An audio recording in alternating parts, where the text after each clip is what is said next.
Stylish hair, miss fashion icon, miss talent and digital దివాగా నిలిచింది.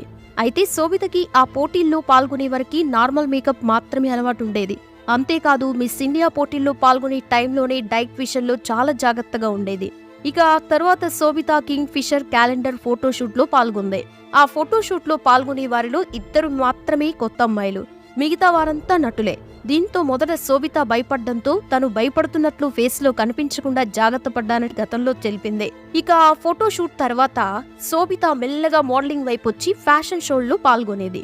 అదే క్రమంలో పలు అడ్వర్టైజ్మెంట్లకి ఆడిషన్స్ ఇవ్వడంతో టైంలో శోభితకి హిందీ అంతగా వచ్చేది కాదు. దీంతో షాంపూ అడ్వర్టైజ్మెంట్ కి ఆడిషన్ కి వెళ్తే నువ్వు బ్యాక్గ్రౌండ్ లో కూడా పనికిరావని ఎగతాళి చేశారు. అయినా శోభిత తన టాలెంట్ ని నమ్ముకొని ఉండడంతో కెరియర్ కోసం బాగా ట్రై చేసింది. ముంబైలోని పలు అడ్వర్టైజ్మెంట్ల కోసం ఆడిషన్స్ ప్రకటనల గురించి తెలుసుకుని అక్కడికి వెళ్ళింది. అలా కొన్ని రోజుల